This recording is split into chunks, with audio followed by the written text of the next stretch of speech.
Jalen Brunson will carry the Knicks past the Cleveland Cavaliers. Originally, when the Knicks signed Brunson, there were some questions going around on how well he would transition to being the main guy on a team. But so far after his first season with the Knicks and one playoff game, he's been nothing short of spectacular. He's doing everything that he was advertised to do originally when he came to New York, but he's even doing things a lot better as well. And due to what we've seen from him, I do think he's going to be able to carry the Knicks over the Cleveland Cavaliers in the first round. But quickly, before we get the video started, for those of you who may not know, I'm JuicySports. I make opinionated NBA content, and if you guys enjoy videos similar to this, hit that subscribe button, that like button, and that post notification bell. I also want to quickly mention that I recently started up an MMA channel, and if you guys are interested in that, the link will be in the description. But anyways, let's get into it.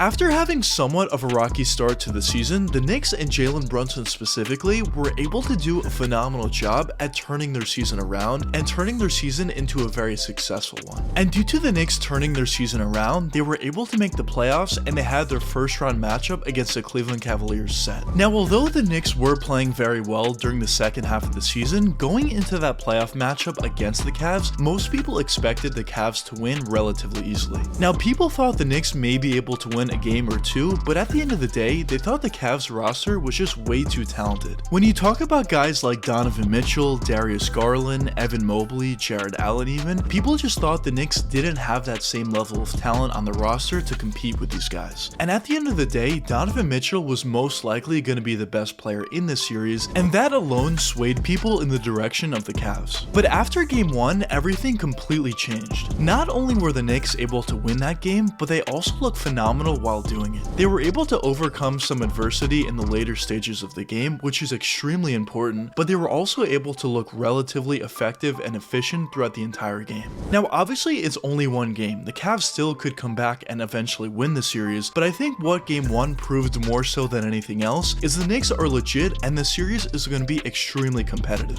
But now, the question is, why were the Knicks specifically able to win game one? Now, I think it comes down to a bunch of different factors, but the first factor that I want to touch upon is the play of three different guys, and those players are Jalen Brunson, Julius Randle, and Mitchell Robinson. Now, talking about Jalen Brunson, he was able to do a tremendous job at not only scoring for himself, but also creating easy shots for others. Now, for Julius Randle, he was able to do a great job at scoring for himself and even creating for others at times as well. And Mitchell Robinson was able to do a great job at playing great defense while also rebounding extremely effectively and hustling for offensive rebounds, giving the Knicks a bunch of second chance opportunities. And I think due to those three players specifically, the Knicks were eventually able to win game one. But the next reason that I want to touch upon for why the Knicks were able to win game one is due to their defense. Now, the Knicks were able to do a really good job at double teaming Donovan Mitchell effectively, forcing him to give up the ball at times or even denying him from getting it, while also doing a phenomenal job at rotating over. And even when the Knicks went somewhat cold offensively, their great defense was really able to keep themselves in the driver's seat for the most part of that game. Now, towards the end, the Cavs were able to rally a little bit and even took a slight lead, but the reason for why the Knicks were able to keep the lead for the most part was definitely due to their great defense. Now, the last reason that I want to touch upon for why the Knicks were able to win game one was due to the play of Jalen Brunson in the clutch. Now, as I mentioned before, the Knicks were in the driver's seat for the most part of the game, but once it came down to late in the fourth quarter, the Cavs were doing a really nice job at rallying and even took a slight lead. And when you talk about literally any other Knicks team in the past, whether you talk about in the playoffs or during the regular season, every single one of those teams would have lost. Because at that point, all the momentum was with the Cavaliers, the Cavs were at home, and they had a slight lead late in the fourth quarter.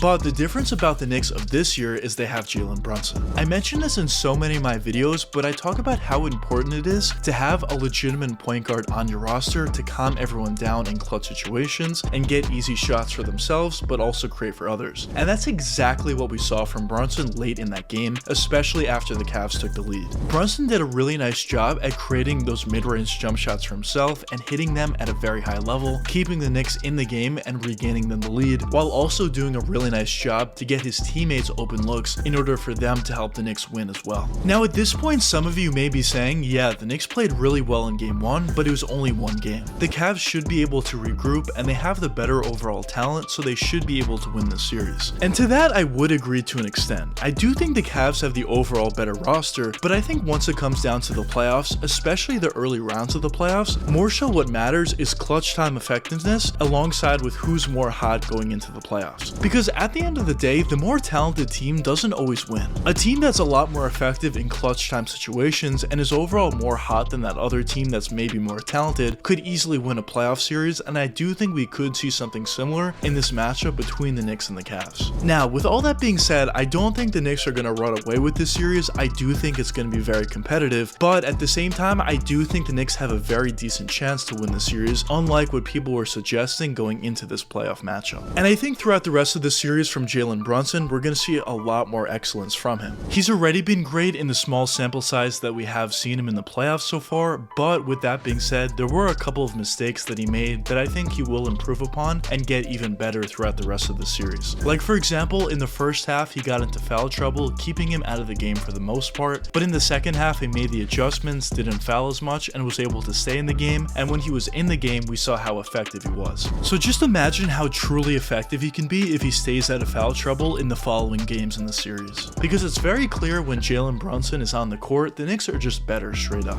And I really think Jalen is significantly better than anybody ever expected him to be when he originally signed with the Knicks. This signing was an absolute home run because not only is he making everybody around him better and making his team better, but also a player like this attracts other guys in free agency to want to come to New York. Because playing alongside a smart point guard like Jalen is always going to be attractive whenever you talk about any organization, but when you also talk about the New York Knicks and you talk about how successful they've been so far this season, obviously it's going to be extremely attractive. So I really do think this signing could potentially be franchise altering. Not necessarily due to the fact that Jalen Brunson himself is going to be a top 3 player in the league or something like that, but I do think he's very good, much better than people expected, but also having a guy like this, it just makes the Knicks a lot more competitive, would make the Knicks very attractive to other stars potentially wanting to go to New York, and that would eventually turn them into one of the best teams in the NBA. Now of course that's not a guarantee, but I definitely feel like that's the direction the Knicks are going in. So overall, I do think this is going to be a very competitive series between New York and Cleveland, but I think the addition of Jalen Brunson is going to be a huge benefit for the Knicks and already has been so far this series. So I'm extremely excited to see what happens during the rest of this playoff matchup, and hopefully for the Knicks' sake, they're able to move on and go from there. But if there's one thing that I'm expecting from the Knicks going forward, is to get better season after season. I do think this playoff experience is going to be extremely beneficial to them, especially if they're able to make it past the first round, and who knows where they can go from there. But in general, they have a very young roster, and you expect those type of teams to get better year after year. So I guess we'll see what happens as time progresses. But anyways, let me know what you guys think in the comments. Do you think Jalen Brunson can carry the Knicks over the Cleveland Cavaliers, or do you not think so? But anyways, I hope you guys enjoyed the video, and if you did enjoy, check one of these 2 videos popping up now, and until the next time, peace out guys.